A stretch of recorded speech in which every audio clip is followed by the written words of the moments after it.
Private school association of Odisha पक्षरु रविवार पूर्वाह्न बड़दाण्ड स्थित अन्नपूर्णा रंगमंच सभागृह में संगठन को सुदृढ़ करने घरोई स्कूल दाबीगुड़िक सरकार पूरण करने और राज्य स्तरीय सम्मेलन अनुष्ठित हो जाइछि। अतिथि माने महाप्रभु श्री जगन्नाथ निकट में पुष्प माल्यार्पण सह प्रदीप प्रज्वलन कर आनुष्ठानिक पूर्वक सम्मेलन को शुभारंभ करते।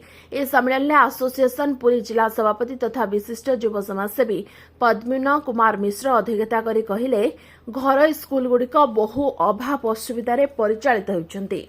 राज्य सरकार नूतन मार्गदर्शिका पूरण करने घरोई शिक्षा अनुष्ठान को समय लगिबो। राज्यर 30 जिले में घरोई स्कूलगुड़िक एकाठी रही दाबी उपस्थापन कले राज्य सरकार ता शुणिबे बोली मत व्यक्त करते। सत्यनारायण मिश्र आवाहकत्व आलोचना चक्र अनुष्ठित होता। से कहते संगठन को 30 जिले में तृणमूल स्तर सुदृढ़ कर सीओआर प्राप्त विद्यालयर सरलीकरण पद्धति करे आलोकपात करथिले। एथिपाई 30 जिला को नहीं एक वरिष्ठ नेतृमंडली गठित होइतिला। 30 जिला को नहीं 6टी जोन ले विभक्त कराइछि। प्रत्येक जोन दायित्व रे जने उपसभापति, जने युग्म संपादक, जने सह संपादक और से जिलार जने जिला आवाहक दायित्व रे रहिबा पई स्थिर कराइतिला।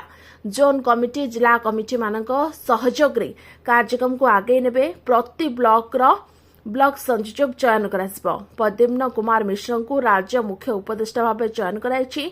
सेपरि राज्य सभापति भाव सत्यनारायण मिश्र, संपादक गगन बिहार नंद और कोषाध्यक्ष भाव सुधांशु शेखर सामंत सिंहान को चयन कराइतिला। नूतन कर्मकर्ता सभ्या माने स्वागत करथिले। एही परिप्रेक्षी एसोसिएशन नूतन लोगो उन्मोचित होइतिला। राज्य सरकार घरोई स्कूल प्रति अधिक चाप सृष्टिर रास्ता धरिले राज्य स्तरीय एसोसिएशन आंदोलन रास्ता धरिबो बोली सहमति प्रकाश करथिले। ए एसोसिएशन को आगामी दिन में अधिक सुदृढ़ और शक्तिशाली कराजिबो बोली सम्मेलन में मत प्रकाश पाइतिला। ए सम्मेलन में अधिकांश जिल्लारो सभ्य माने जोगदे आलोचना चक्र रे अंशग्रहण करथिले। सभापति आम राज्य प्राइवेट स्कूल एसोसिएशन पुरी जिला शाखार आज आम एठार राज्य स्तरीय आलोचना चक्र प्राइवेट स्कूल विभिन्न समस्या संबंधी आलोचना चक्र अनुष्ठित होइछि। आम एथरे आम सरकार को जनाऊछु जे आमर सीओआर जो असुविधा होउछि एवं फायर सेफ्टी बाबद जो आमर असुविधा होउछि एई असुविधा गुड़िक निराकरण निश्चित भाव में सरकार करिवे। सरकार पाखरे आमर दाबी एटा को तुरंत निराकरण करंतु।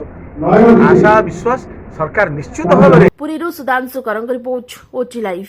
अधिक खबर देखिया ओटी लाइव को सब्सक्राइब करंतु एवं ए खबर को अधिक शेयर करंतु।